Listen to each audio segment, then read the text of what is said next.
మహిళా శిశు సంక్షేమ శాఖపై సీఎం రేవంత్ రెడ్డి సమీక్ష నిర్వహించారు. అంగన్వాడీల్లో గర్భిణీలు, బాలింతలకు సరైన పౌష్టికాహారం అందేలా చర్యలు తీసుకోవాలని అధికారులకు ఆదేశించారు. ప్రత్యేకించి అంగన్వాడీల్లో పౌష్టికాహారం దుర్వినియోగం జరగకుండా కేవలం లబ్ధిదారులకు అందేలా చర్యలు తీసుకోవాలన్నారు.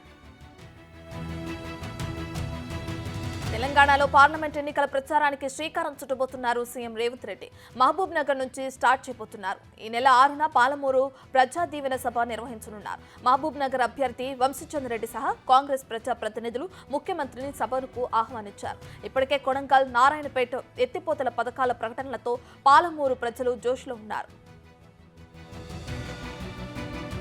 బీజేపీ తెలంగాణ అధ్యక్షుడు కేంద్ర మంత్రి కిషన్ రెడ్డిపై సొంత పార్టీ కేడర్ తిరగబడింది. రాష్ట్ర కార్యాలయంలో జహీరాబాద్ పార్లమెంటుకు చెందిన బీజేపీ నాయకులు నిరసన తెలిపారు. ఫెయిల్యూర్ ఎంపీ మాకొద్దు అంటూ నినాదాలు చేశారు. కిషన్ రెడ్డి ప్రెస్ కాన్ఫరెన్స్ లో ఉండగానే చుట్టుముట్టారు. ఈ నెల 4, 5 తేదీలలో ప్రధాని నరేంద్ర మోదీ తెలంగాణ పర్యటన ఉంటుందని బీజేపీ రాష్ట్ర అధ్యక్షులు కేంద్ర మంత్రి కిషన్ రెడ్డి తెలిపారు. వచ్చే ఎన్నికల్లో ఒంటరిగా బరిలోకి దిగుతున్నామని అన్నారు. ఒంటరిగా 370 స్థానాలు సాధించబోతున్నామని ధీమా వ్యక్తం చేశారు. వికసిత్ భారత్ లక్ష్యంగా దేశవ్యాప్తంగా విజయ సంకల్ప యాత్రలు విజయవంతంగా సాగుతున్నాయని కిషన్ రెడ్డి తెలిపారు. రానున్న లోక్సభ ఎన్నికల్లో దేశవ్యాప్తంగా 370కి పైగా సీట్లు గెలుచుకుంటామని బీజేపీ జాతీయ ప్రధాన కార్యదర్శి కరీంనగర్ ఎంపీ బండి సంజయ్ అన్నారు. కాంగ్రెస్ పార్టీ ఎన్నికలకు ముందు ఇచ్చిన హామీ మేరకు 100 రోజుల్లో 6 గ్యారంటీలను అమలు చేయాలని హితవు పలికారు. తెల్ల రేషన్ కార్డు ఉన్నప్పటికీ పథకాల్లో కోత పెడుతున్నారని ఆరోపించారు. హరిరామ జోగయ్య కుమారుడు సూర్యప్రకాష్ కు కౌంటర్ ఇచ్చారు జననేత కందుల దుర్గేష్. అయితే పార్టీలో ఉన్నంతకాలం బాగుందని ఇప్పుడు బాగోలేదని చెప్పడం కరెక్ట్ కాదన్నారు. పార్టీ అంతర్గత విషయాలను బహిరంగంగా మాట్లాడడం పద్ధతి కాదన్నారు. ఏపీలో టీడీపీ, జనసేన కూటమితో బీజేపీ పొత్తు ఉత్కంఠ రేపుతుంది. పొత్తు ఉందా లేదా అన్న అంశం ఇప్పుడు ఏపీ బీజేపీ శ్రేణుల్లో కాకరేపుతుంది. ఇక మరోవైపు జిల్లా ఇన్ఛార్జీలు, ముఖ్య నాయకుల అభిప్రాయాన్ని సేకరిస్తున్నామన్నారు విష్ణువర్ధన్ రాజు. అభ్యర్థుల ఎంపికపై కూడా కసరత్తు జరుగుతోందన్నారు. ఎన్నికల వ్యూహం, పొత్తు అంశాలపై చర్చిస్తున్నామన్నారు ఆదినారాయణ రెడ్డి.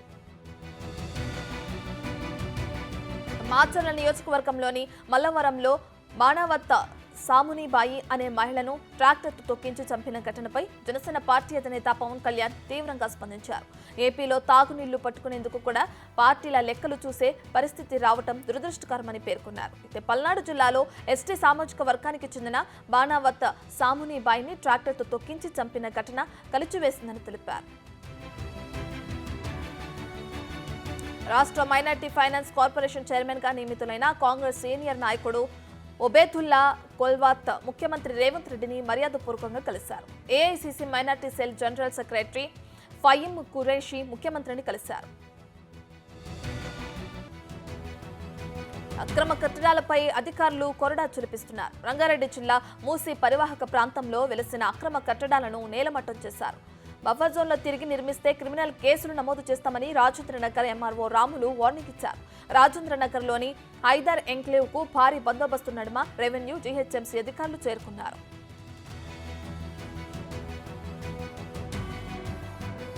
నూట 95 పేర్లతో బీజేపీ తొలి జాబితాను ప్రకటించారు. వారణాసి నుంచి మోడీ, గాంధీనగర్ నుంచి అమిత్ షా పోటీ చేయనున్నారు.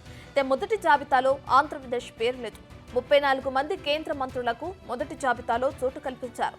47 మంది ఓబీసీలకు టికెట్లు ఇచ్చారు. ఈసారి యువతకు 47% సీట్లు కేటాయించామని బీజేపీ నేత మనోజ్ తింత్వే చెప్పారు.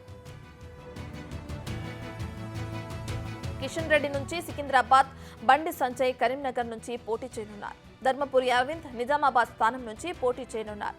చేవెళ్ల నుంచి కొండా విశ్వేశ్వర రెడ్డి, బోరా నరసయ్య గౌడ్ భువనగిరి స్థానం కేటాయించారు. నాగర్ కర్నూలు నుంచి పి భరత్, మల్కాజ్గిరి నుంచి ఈటెల రాజేందర్ను పోటీలో దించారు. నంద్యాల జిల్లా డోన్ నియోజకవర్గ టీడీపీలో వర్కపోరు తారాస్థాయికి చేరుతుంది. టీడీపీ నూతన అభ్యర్థి కోట్ల సూర్యప్రకాష్ రెడ్డి బహిరంగ సభ నిర్వహించడంతో పోటీలో డోన్ ఇన్ఛార్జ్ ధర్మవరం సుబ్బారెడ్డి నేడు సభ నిర్వహించి బల ప్రదర్శనకు సిద్ధమయ్యారు. డోన్ నియోజకవర్గానికి 3 ఏళ్లుగా ఇన్ఛార్జిగా ఉన్న సుబ్బారెడ్డిని కాదని సూర్యప్రకాష్ రెడ్డిని అభ్యర్థిగా ప్రకటించడంతో వర్గపోరు బయటపడింది. సుబ్బారెడ్డి సభతో కోట్ల వర్గంలో టెన్షన్ మొదలవుతోంది. తాడిపత్రిలో ఉద్రిక్త వాతావరణం చోటు చేసుకుంది. పట్టణంలోని అరబిందో పంప్ హౌస్ ను పరిశీలించిన జేసీ ప్రభాకర్ రెడ్డి అనంతరం పెన్నా నదిలో జరుగుతున్న పైప్ లైన్ పనులను పరిశీలించేందుకు వెళ్లారు. అక్కడ టీడీపీ వైసీపీ నాయకుల మధ్య వాగ్వాదం జరిగింది. వైసీపీ అంటూ టీడీపీ వర్గీయులు, జై కేతిరెడ్డి అంటూ వైసీపీ వర్గీయులు నినాదాలు చేశారు. కాంగ్రెస్ ప్రభుత్వం అమలు చేస్తున్న గృహలక్ష్మి పథకం కింద 200 యూనిట్ల లోపు కరెంటు వాడే వారికి జీరో బిల్స్ జారీ చేస్తున్నారు. రేషన్ కార్డు ఉన్న వారికి ఈ స్కీమ్ అమలు చేస్తున్నారు. 200 యూనిట్లు వాడేవారు బిల్లు చెల్లించాల్సిన అవసరం లేదు. గత ప్రభుత్వం స్వలాభం కోసమే కాళేశ్వరం ప్రాజెక్టు నిర్మించి రాష్ట్రాన్ని అప్పుల పాలు చేసిందని మండిపడ్డారు TPCC working president Mahesh Kumar Goud. కాళేశ్వరాన్ని ఏ విధంగా భ్రష్టు పట్టించిన బీఆర్ఎస్ నేతలు ప్రజలకు క్షమాపణ చెప్పాలని డిమాండ్ చేశారు. కేంద్ర కమిటీ ఇచ్చే నివేదిక ఆధారంగా బాధ్యులపై చర్యలు తీసుకుంటామన్నారు. అంగన్వాడీ కేంద్రాల్లో సీసీ కెమెరాలు, బయోమెట్రిక్ విధానం ఏర్పాటును పరిశీలించాలని సూచించారు సీఎం రేవంత్. అద్దె భవనాల్లో కొనసాగుతున్న అంగన్వాడీ కేంద్రాలకు సొంత భవనాల నిర్మాణాలపై దృష్టి సారించాలని అధికారులకు చెప్పారు. ఇదే అంశాన్ని మొదటగా ప్రాధాన్యతగా తీసుకుని భవన నిర్మాణాలు పూర్తి చేయాలని ఆదేశించారు. బెంగళూరులోని రామేశ్వరం కేఫ్ పేలుడుకు సంబంధించి మరొక కీలక విషయాన్ని దర్యాప్తు అధికారులు వెల్లడించారు. కేఫ్లో పేలుడుకు ఉపయోగించిన కుక్కర్ బాంబుగా గుర్తించినట్లు వారు పేర్కొన్నారు. అయితే ఈ కేసులో నిందితుడిని సీసీటీవీ ఫుటేజ్లు ఇప్పటికే విడుదల చేసిన అధికారులు అతడిని పట్టుకునేందుకు తీవ్రంగా కాలిస్తున్నారు. బాంబు పేలుడు కేసులో నిందితుడి ముఖాన్ని గుర్తించేందుకు దర్యాప్తు అధికారులు ఆర్టిఫిషియల్ ఇంటెలిజెన్స్ సహాయాన్ని తీసుకుంటున్నారు. దీంతో బాంబు ఉన్న బ్యాగ్ను కేఫ్లో పెట్టింది అతనా కాదా అనేది ఖచ్చితంగా తెలుసుకునే అవకాశం ఉంటుంది. ఈ కేసులో నిందితుడిని పట్టుకోవటానికి కర్ణాటక ప్రభుత్వం 8 బృందాలను ఏర్పాటు చేసింది. జార్ఖండ్లో సంచలనం సృష్టించిన స్పానిష్ మహిళపై అత్యాచారం కేసులో పోలీసులు దర్యాప్తు వేగవంతం చేశారు. 3 నిందితులను అదుపులోకి తీసుకుని విచారిస్తున్నారు. స్పానిష్ మహిళ తన భర్తతో కలిసి బైక్ టూర్కు వెళ్లింది. ఆమె దుమ్కా మీదుగా బాగల్పూర్ వైపు వెళ్తుండగా రాత్రి అయిపోయింది. దీంతో హన్స్దిహా పిఎస్ పరిధిలో నిర్జన ప్రదేశంలో ఒక టెంట్ వేసుకుని సేద తీరారు. అదే సమయంలో సమీప ప్రాంతానికి చెందిన కొందరు యువకులు అక్కడికి చేరుకుని ఆమెపై సామూహిక అత్యాచారానికి పాల్పడ్డారు. ముఖ్యమంత్రి రేవంత్ రెడ్డి ప్రజలకు ఇచ్చిన మాట నిలబెట్టుకుంటున్నారని అన్నారు రామగుండం ఎమ్మెల్యే మక్కన్ సింగ్. పెద్దపల్లి జిల్లా రామగుండంలో గృహజ్యోతి పథకాన్ని ఆయన ప్రారంభించారు. 200 యూనిట్ల ఉచిత విద్యుత్ పథకాన్ని ప్రజలు సద్వినియోగం చేసుకోవాలన్నారు. కేటీఆర్ పై ఓ రేంజ్ లో మండిపడ్డారు మంత్రి కోమటిరెడ్డి వెంకటరెడ్డి. కేటీఆర్ తండ్రి చాటు కొడుకు అన్నారు. కాంగ్రెస్ జీరో బిల్ ఇచ్చినట్లు కేటీఆర్ కు జీరో నాలెడ్జ్ అని ఎద్దేవా చేశారు. అయితే నాలెడ్జ్ లేని కేటీఆర్ గురించి మాట్లాడడం వేస్ట్ అన్నారు. తాను ఉద్యమాలు చేసి వచ్చానని గుర్తు చేశారు. తెలంగాణలో నకిలీ మందులు కలకలం రేపాయి. Telangana drug control bureau task force సోదాలు జరిపింది. ఉత్తరాఖండ్ కేంద్రంగా నకిలీ మందులు తయారవుతున్నట్లు గుర్తించారు. ఉత్తరాఖండ్లో డ్రగ్స్ తయారు చేసే హైదరాబాద్కు తరలిస్తున్నట్లు నిర్ధారణకు వచ్చారు. చాక్ పౌడర్తో మెడిసిన్స్ తయారు చేస్తున్నట్లు ముఠాను చెక్ పెట్టడమే కాకుండా 38,350 టాబ్లెట్లను సీజ్ చేశారు. ఇందులో అధికంగా యాంటీబయోటిక్స్తో పాటు అలర్జీకి వాడే మెడిసిన్స్ ఉన్నాయి. దాదాపు 12 రాష్ట్రాలకు చాక్ పౌడర్తో తయారు చేసిన టాబ్లెట్స్ను సరఫరా చేసినట్లు తేల్చారు. ఏపీలో ఎన్నికల పొత్తులపై బీజేపీ తేల్చుకోలేకపోతుంది. పొత్తులపై బీజేపీ నేతలు విజయవాడలో సమావేశమయ్యారు. బీజేపీ జాతీయ సహసంఘటన కార్యదర్శి ఇన్ఛార్జ్ శివప్రకాష్ పురంధేశ్వరి ఆధ్వర్యంలో సమావేశం నిర్వహించారు. టీడీపీ జనసేన పొత్తులో కలిసి వెళ్లాలా వద్దా అన్న దానిపై పార్టీ నేతల అభిప్రాయం సేకరించారు.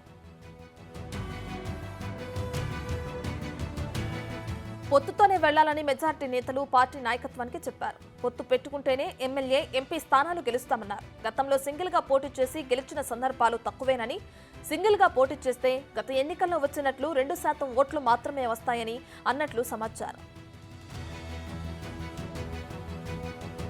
బీఆర్ఎస్ కు ప్రజలు కర్రు కాల్చి వాత పెట్టినా సిగ్గు రావటం లేదని ప్రభుత్వ విప్ ఆది శ్రీనివాస్ అన్నారు.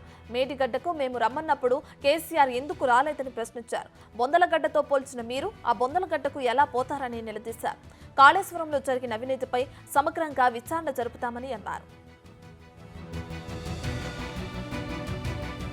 టీఆర్ఎస్ నేతలు మేడిగడ్డకు వెళ్లడం హాస్యాస్పదంగా ఉందన్నారు వరంగల్ పశ్చిమ MLA Naini Rajender Reddy. Barrage pillars damage అయినప్పుడు బీఆర్ఎస్ ప్రభుత్వమే ఉందని, అప్పుడు గుర్తుకు రాని మరమ్మతులు ఇప్పుడు కేటీఆర్ కు గుర్తొస్తున్నాయని కాంగ్రెస్ ఎమ్మెల్యే మండిపడ్డారు.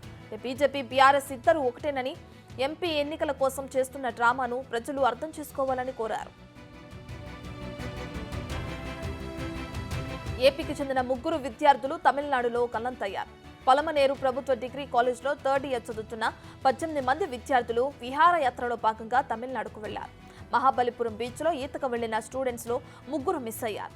మంగారుపాలెం మండలానికి చెందిన మౌనిష్, విజయ్, సదు మండలం పులిచెర్లకు చెందిన ప్రభు గల్లంతైనట్లు గుర్తించారు.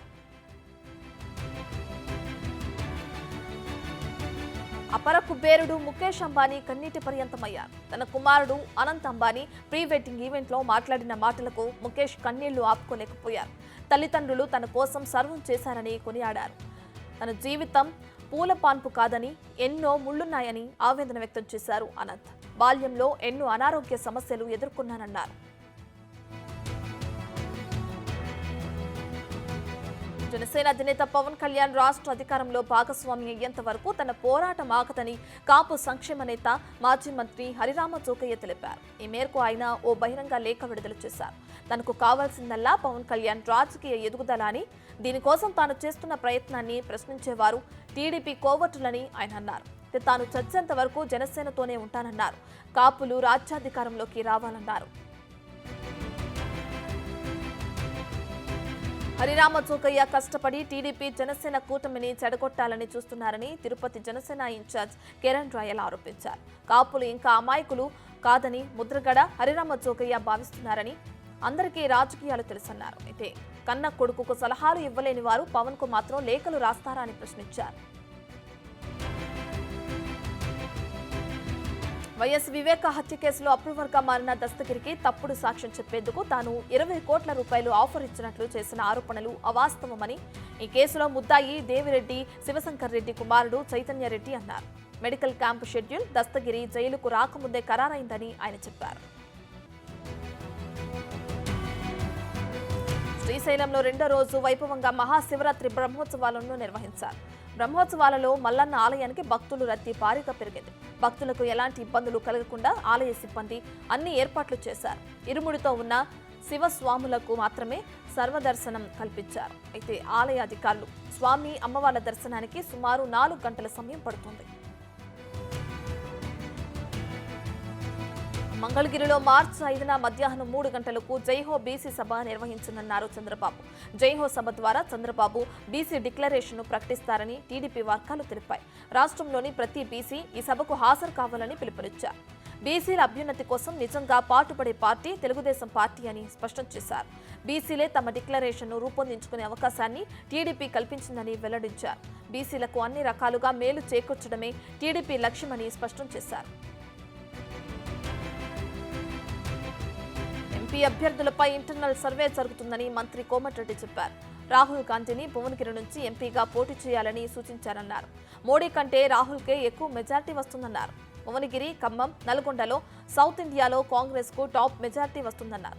యాదాద్రి ఆలయ పేరును యాదగిరి గుట్టగా మారుస్తూ త్వరలోనే జీవో ఇస్తామన్నారు కోమటిరెడ్డి. ఆ వ్యక్తికి ఫస్ట్ లిస్ట్ లో టికెట్ దక్కకపోవడం నిజంగానే ఆలోచించాల్సిన విషయం. తొలి జాబితాలో టికెట్ పక్కా అనుకున్న ఆయనకు కాషాయం పార్టీ ఊహించని షాక్ ఇచ్చింది. సోయం బాపురావుకు మొదటి జాబితాలో టికెట్ దక్కకపోవడానికి అనేక కారణాలున్నాయట. ప్రధానంగా ఎంపీపై ప్రజల్లో తీవ్రమైన వ్యతిరేకత ఉందని పార్టీ సర్వేలో తేలిందట. ఆ కారణంగా తొలి జాబితాలో ఆయన పేరును పక్కన పెట్టినట్లు తెలుస్తోంది.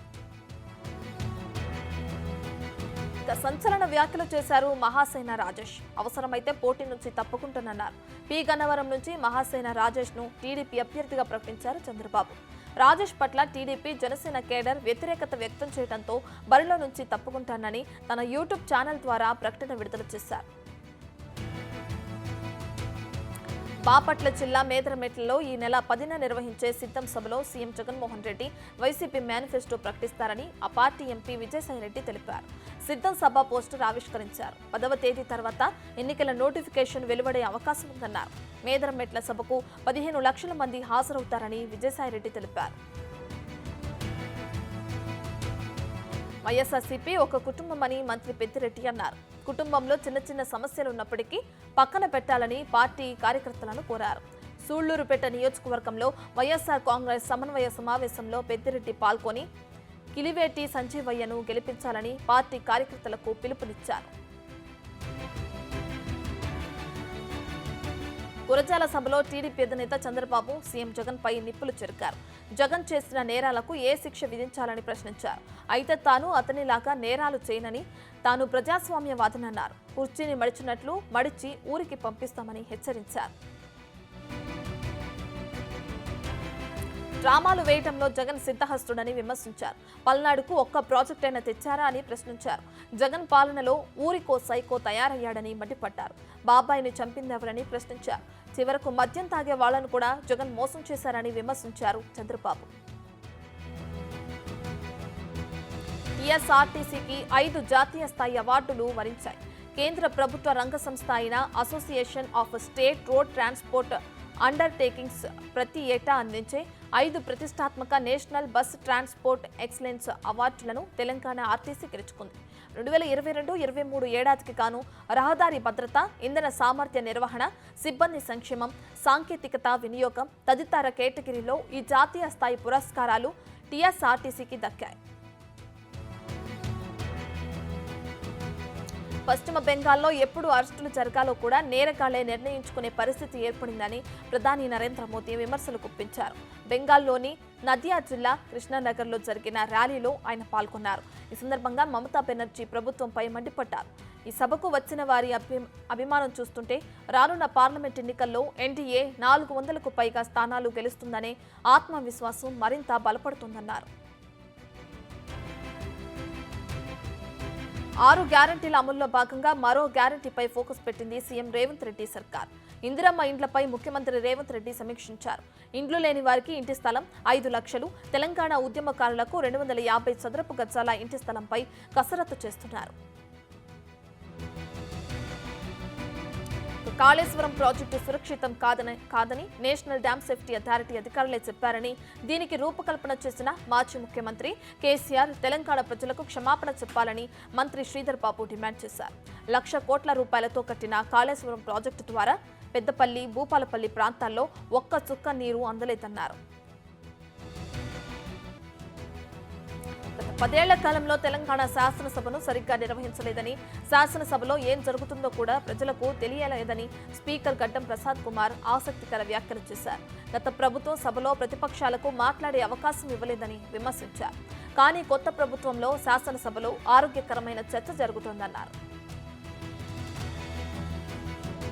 ఆంధ్రప్రదేశ్ మాజీ మంత్రి వివేకానంద హత్య కేసులో సీఎం జగన్ పాత్ర ఉందంటూ కోరంట్ల బుచ్చయ్య చౌదరి తీవ్ర ఆరోపణలు చేశారు. వివేక హత్యకు కుట్రలో జగన్ హస్తం ఉందని, అందుకే కేసు దర్యాప్తునకు ఆటంకం కలిగిస్తున్నాడని సంచలన వ్యాఖ్యలు చేశారు. సొంత చెల్లికే న్యాయం చేయని వ్యక్తి ప్రజలకు మాత్రం ఏం చేస్తాడంటూ ప్రశ్నించారు. తన నాన్న హత్య కేసులో న్యాయం కోసం పోరాడుతున్న నేతలకు ప్రజల సహకారం కావాలన్నారు సునీత. వచ్చే ఎన్నికల్లో ఓటు ద్వారా శక్తిని చూపెట్టాలని పిలుపునిచ్చారు. అయితే పార్టీలకు అతీతంగా ప్రజలంతా మద్దతివ్వాలని కోరుతున్నట్లు తెలిపారు. బలవంతులను ఎదుర్కొని బాధితులకు న్యాయం చేయగలిగితే సమాజంలో మార్పు వస్తుందని నమ్ముతున్నట్లు చెప్పారు. అందుకే జగన్కు ఓటేయొద్దని ఖచ్చితంగా చెబుతున్నానన్నారు.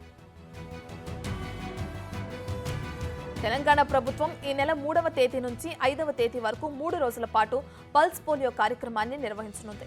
రాష్ట్ర వ్యాప్తంగా ఉన్న అన్ని ప్రాథమిక ఆరోగ్య కేంద్రాలు, బస్తీ దవాఖానాలు, అంగన్వాడీ కేంద్రాలు, గ్రామ పంచాయతీ కార్యాలయాలు, ప్రభుత్వ పాఠశాలలో ఈ కార్యక్రమాన్ని నిర్వహిస్తున్నట్లు ప్రభుత్వం తెలిపింది. 5 ఏళ్లలోపు చిన్నారులకు తల్లిదండ్రులు తప్పనిసరిగా పోలియో చుక్కలు వేయించాలని అధికారులు సూచించారు. ఈ నెల 5, 7వ తేదీలో సీఎం జగన్ ఉమ్మడి విశాఖ జిల్లాలో పర్యటించనున్నారు. మార్చి 5న విజన్ ఫర్ వైజాగ్ పేరుతో పారిశ్రామికవేత్తలు హాజరు కానున్నారు. రానున్న రోజుల్లో వైజాగ్ను మరింతగా ఎలా అభివృద్ధి చేయనున్నారో సీఎం జగన్ వివరించనున్నారని మంత్రి అమర్నాథ్ తెలిపారు. రాజమండ్రి రూరల్ సీట్ కందుల దుర్గేష్ కు కేటాయించాలంటూ రాజమండ్రి రూరల్ వేమగిరిలో వందలాది మంది జన సైనికులు మౌన ప్రదర్శన నిర్వహించారు. కందుల అందరి వాడు అంటూ నినాదాలు చేసి అనంతరం నోటికి నల్ల రిబ్బన్లు కట్టుకుని మౌన పోరాటానికి దిగారు. ఎన్నో ఏళ్లుగా ప్రజల మధ్య ఉంటూ వారి సమస్యలపై పోరాటాలు చేసి ప్రజల మనిషిగా స్థానం సంపాదించిన కందులకే రూరల్ టికెట్ ఇవ్వాలని నినాదాలు చేశారు. తిరుపతి శ్రీ కపిలేశ్వర స్వామి వారి బ్రహ్మోత్సవాల్లో రెండవ రోజు శ్రీ కపిలేశ్వర స్వామి వారు చంద్రప్రభ వాహనంపై భక్తులకు అభయం ఇచ్చారు. అయితే భజన మండళ్ల కోలాటాలు, భజనలు, మంగళ వాయిద్యాల నడుమ పురవీధుల్లో వాహన సేవ కోలాహలంగా జరిగింది. భక్తులు అడుగడుగున కర్పూర హారతులు సమర్పించారు. మంత్రి రోజాకు సొంత పార్టీ నేతల నుంచే వ్యతిరేకత వ్యక్తమవుతుంది. మళ్లీ రోజాకు ఎమ్మెల్యే సీటు ఇస్తే ఓడిస్తామని వైసీపీ అధిష్టానానికి రోజా వ్యతిరేక వర్గం నేతలు హెచ్చరించారు. తిరుపతిలో వ్యతిరేక వర్గం మీడియా సమావేశం నిర్వహించారు. ప్రభుత్వం తనపై కక్ష సాధింపు చర్యలకు పాల్పడుతుందని, కొంతమంది కావాలనే తనను టార్గెట్ చేశారని మాజీ మంత్రి బీఆర్ఎస్ ఎమ్మెల్యే మల్లారెడ్డి అన్నారు. గుండ్లుపోచంపల్లి మున్సిపాలిటీ పరిధిలో హెచ్ఎండిఏ లేఅవుట్లో మల్లారెడ్డి చేసిన రోడ్డును అధికారులు తొలగించిన విషయం తెలిసిందే. ఈ క్రమంలో ఆయన మాట్లాడుతూ అధికారం వాళ్ళ చేతుల్లో ఉంది కాబట్టి ఏమైనా చేస్తారని అన్నారు. అగ్రరాజ్యం అమెరికా ప్రెసిడెంట్ జో బైడెన్ మానసిక ఆరోగ్యంపై ఆయన విమర్శలకు మరోసారి సందేహం వ్యక్తం చేస్తున్నారు. అయితే వయసు పైబడడంతో ఆయన జ్ఞాపక శక్తి క్షీణించిందని, అధ్యక్ష బాధ్యతలు నిర్వహించడానికి బైడెన్ ఫిట్ కారని ఆరోపిస్తున్నారు. మరోసారి అధ్యక్ష పదవికి పోటీ చేయడం సరికాదని అంటున్నారు. ఇప్పటికే పలుమార్లు తడబడి మీడియాకు చిక్కిన ప్రెసిడెంట్ బైడెన్ తాజాగా ఓ మీడియా సమావేశంలో మళ్లీ తడబడ్డారు. గాజాను ఉక్రెయిన్గా పొరబడ్డారు. గాజాకు మానవతా సాయం చేస్తామంటూ ప్రకటించే క్రమంలో 2 సార్లు గాజా స్థానంలో ఉక్రెయిన్ పేరును పలికారు. టీమిండియా మాజీ cricketer, BJP MP Gautam Gambhir సంచలన నిర్ణయం తీసుకుంటున్నారు. రాజకీయాల నుంచి వైదొలిగిన క్రికెట్కు సంబంధించి వ్యవహారాలపై దృష్టి సారించాలని నిర్ణయించుకున్నారు. ఈ మేరకు సోషల్ మీడియా ద్వారా ప్రకటించారు. మార్చి 2019లో బీజేపీలో చేరిన గంభీర్ ప్రస్తుతం ఈస్ట్ ఢిల్లీ నుంచి లోక్సభకు ప్రాతినిధ్యం వహిస్తున్నారు. తాజాగా రాజకీయాలకు వీడ్కోలు పలకాలని నిర్ణయం తీసుకున్నారు. బంగ్లాదేశ్ రాజధాని ఢాకాలో రాత్రి ఘోర అగ్ని ప్రమాదం చోటు చేసుకుంది. బెయిలీ రోడ్డులో రెస్టారెంట్లు, దుకాణాలకు నెలవైన ఓ 7 అంతస్తుల భవనంలో మంటలు చెలరేగి 46 మంది ప్రాణాలు కోల్పోయారు.